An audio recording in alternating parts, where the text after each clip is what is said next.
Hey, what's up guys, welcome back to another monsters video. So in today's video I'm going to be reviewing the monster Herrerio, which is actually a battle pass monster that you can obtain right now in the game. This monster is still available and you can go ahead and obtain it by purchasing the battle pass. Today I'm going to go ahead and do a full review from level 1 to 150 rank 5 max level. I'm going to show you guys the best skills, the best rune setup, and everything you need to know about this monster. So I hope you guys are excited. If you are, make sure you drop a like, subscribe. Anyways, let's go and get started.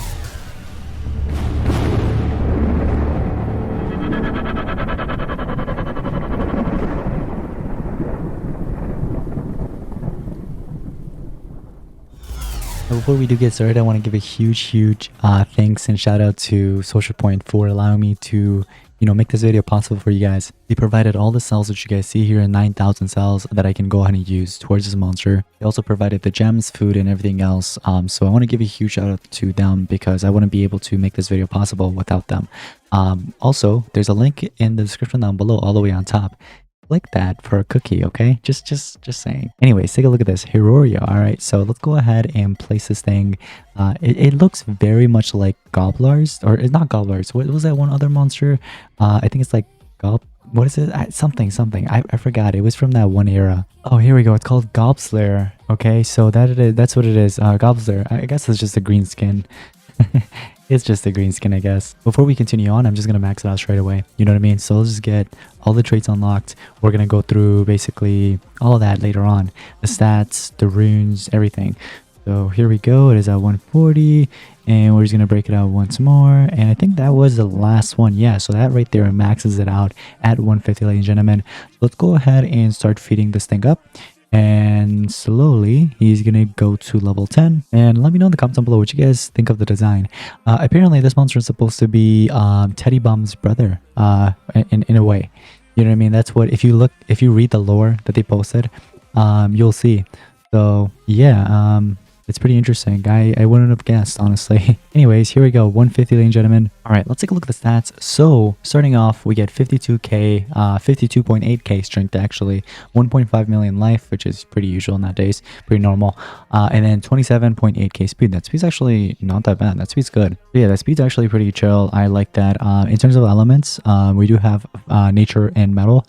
Now that nature thing, you gotta watch out. You know what I mean? Now that we have that, especially that monster that just came out that I just reviewed recently, the Megataunt attack, or the hybrid one from the Conjuring events. You know what I mean? You gotta watch out because he will destroy you. Okay, you really gotta be careful. Let's take a look at the traits though. Immune to poison. That is just no. That's a no. Immune to trigger. That's actually not bad. I like that. And then life regen status caster, which is helpful. But hopefully he. Can't tell. Is this supposed to be a support? I might actually be wrong. I don't know. I mean, he has a hammer. I assume he might be an attacker, but who knows? Well, we're about to find out. I assume he probably has a sword as well for the relics. No, that's actually a staff. Okay, I guess that can be a staff. Sure. Let's take a look at the skills though. Moderate metal damage to all enemies and applies reverse healing. Okay, reverse healing can be pretty bad. Like in a good way. When you're applying to the enemies and they try healing, it really is bad. I mean, we've seen it with Gardenian. Let me fix that. It heals everybody by 40%, applies life regen. You have a heavy metal damage to one enemy, applies reverse healing and vulnerability. So yeah, I mean, that two together is not bad. And it heals one ally by 50%, applies a random positive stat effect. So not only you're healing, but also you're applying random positives. Okay, that's cool. The only thing this monster is missing is negative effect removal, like a cleanse skill. So whenever your monsters have some kind of tortures or negative status effects, really all in general, this monster will be able to help. But unfortunately, all he could really do is heal and apply like a life regen and random positives, which is good stuff. But again, it would be cool if it removed NER, or like torture immunity would have been cool, control immunity, things like that. Taking a look at the special skill, is called Best Armor Ever, and removes all negative status effects from all allies, applies triple damage to all allies, and heals all allies by 100%. Now that right there, if that was a skill, oh my gosh, that I would have ranked this monster up in a heartbeat and would have just used this just for the skill. But yeah, no. So yeah, the traits could have been better, honestly. You know what I mean? Skills could have been better as well, but it's not bad. If this is like a beginner monster for you, I would say it's actually not a bad choice. Now you do have staff and mask. When it comes down to relics, you can do something that gives you stamina and then the other one can heal you, or vice versa. You know what I mean? Whatever. some staffs that work well with this monster would be like Sealed Guard staff, Merc staff, and there's a bunch of like ancestral ones and stuff, and obsidians. And then for the mask, you can do like a healing one, like buy a Wormbot. You can do like Torvox's mask. And there's a couple other really good options, but you want at least one that would give you stamina. And this can actually help your allies as well, giving them stamina whenever they need. So not only are you healing, but also whenever they need stamina, they can rely on this monster, you know, yeah. Basically, you get the point. So here's what we're going to do. You want to avoid strength drains, of course, because this monster is not an attacker. Okay, I want to make that clear. It's going to be between speed and team speed. So you can like literally just run. You can just run like 3 team speeds like this. Just like that. You know what I mean? Triple team speed. That works if you want. You can also do like 1 speed and 2 team speed, or you could do 2 speed and 1 team speed. Whatever you want to do. But I personally think something like this would work very well for this monster. Or you could just do a triple team speed. So he's like a team speed holder. And then whenever you need heal, he's there. You know what I mean? That's like not only is he providing team speed for your team, but also healing abilities. And there's also more stuff like reverse healing and you know, vulnerability that comes with that. Also, just one last thing before we get into like a battle, you can actually give a life for this monster as well if you want. That is just optional, but again, team speed and speed is what I would recommend. But if you want, you can slap in a life rune, not too much, just 1. Or you could just do a mutated like team speed with life. All right, I am super excited. Okay, now here's the thing. I wanted to pair it up against a monster that could heal, you know what I mean? So Gobblers is going to be there, you know what I mean, to heal something. I just wanted to, you know, throw on in there. Let's just do, should we do evasion or just evasion to myself? Sure, why not? Actually, I think that evasion's to everybody. I just noticed that. And I don't have any damage because I think I messed up here. Okay. All right. Take 2. We charge up the same. Okay.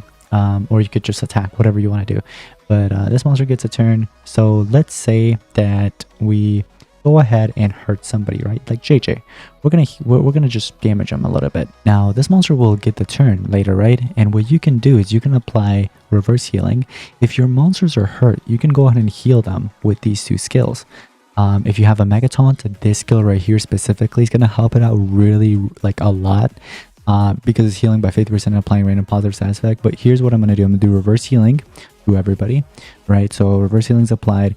Now he's running Vada Meltzer's armor, Killer Arc's armor kicked in. Now see right there, it would have hurt him if I had reverse healing on him. The only reason why I missed is because of the tough trait.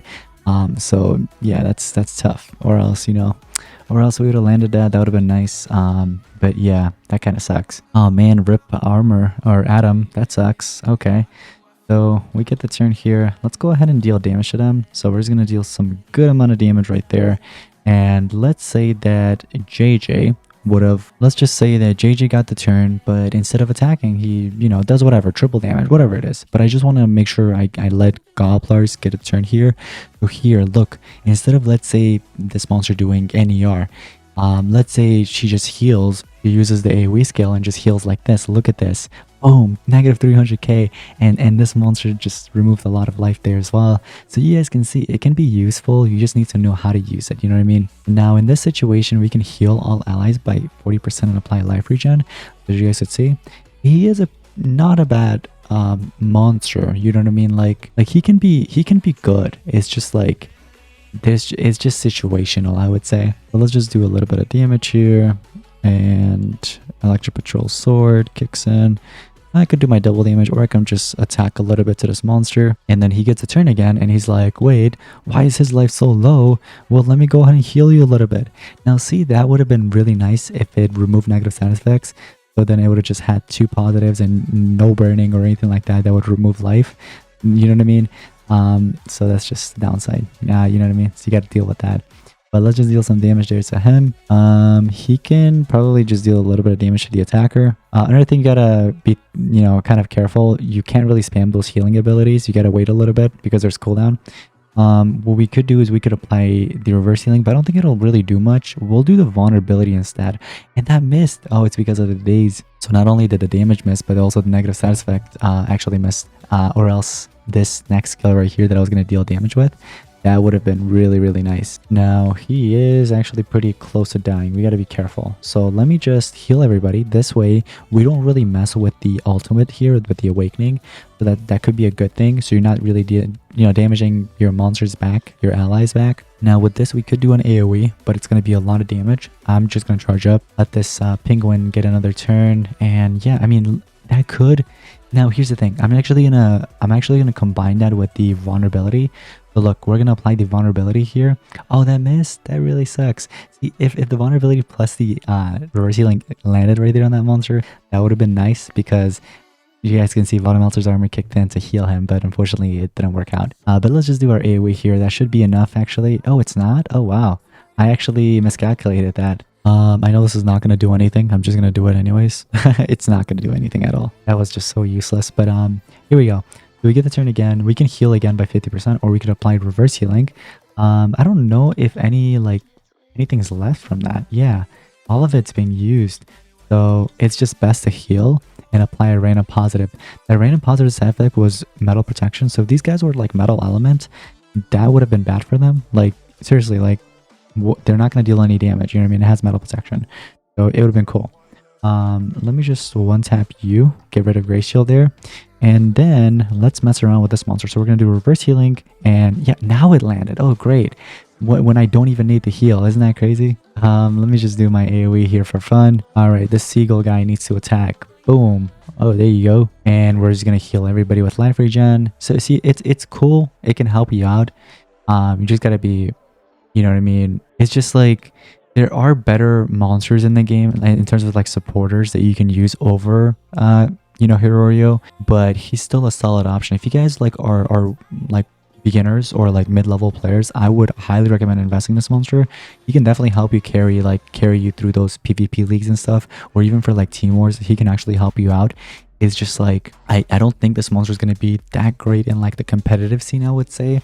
But again, if you want to invest in it, you can. It's in the battle pass. But yeah, it's up to you. But yeah, let me know in the comments down below your thoughts and opinions on this monster, guys. But yeah, let me know. And I'm super curious what you guys think of this monster. But again, huge thanks to Social Point for allowing me to review this monster for you guys, for providing all the resources and everything. But thank you all so much for watching. I'll see you in the next one. Peace out.